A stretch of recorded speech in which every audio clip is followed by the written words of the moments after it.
One thing that really struck me, and again, you are an amazing, amazing young lady. Thank you. You were 13 when your dad took his life, and you're 26 now. 23. Sorry, 23, sorry, putting age on you.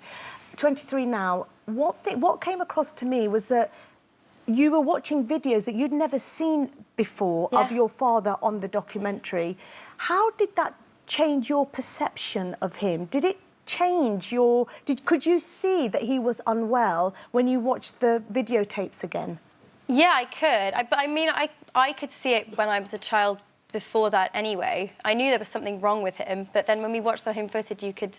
I mean, there are clips of him sort of telling us to put the camera down and stop filming and, like, treating us in a really bizarre way. And that sort of changed the way we looked at it, because we could actually watch him behaving strangely as opposed to actually living with him behaving strangely. You know, it's different to watch it because than it was sometimes when we it'd were make kids you sit down and rant at you for 4 hours, I saw in the documentary as well. Oh, yeah. But You you keep went us up all night. outside the home to school.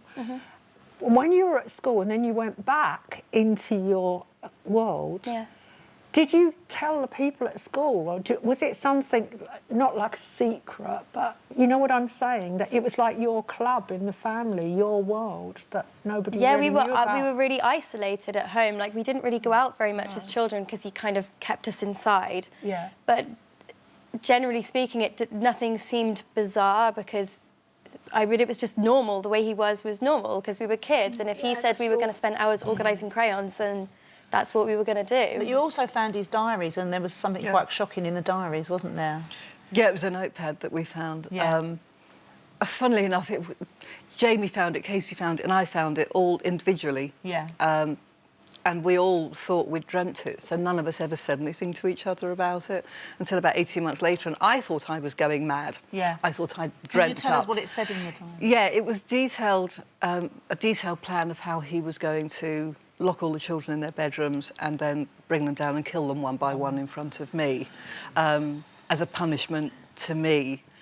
I mean, his mental health by that point well, I don't know Vicky, where how he can was. you imagine that you dreamt that when you actually had it in your hand? Because when you go through something... The day of his suicide was incredibly traumatic and very, very dramatic.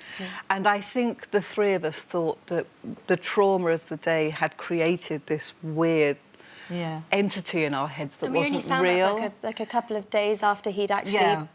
So it was a couple of days after, and then we hadn't said anything to each other. And then one day, I was going mad. I thought, I'm definitely going bonkers. And I said, Jamie, look, I feel as I found this pad with this information in it. Do you know anything about it? And she was absolutely mortified and shocked to the core, because she said, you've just verified that something is true that I always thought was something I'd made up. Yeah. And then Casey You didn't appeared wanna from believe. nowhere and said, I saw it too, and I read it too. And then the three of us were just... Oh my goodness! You know,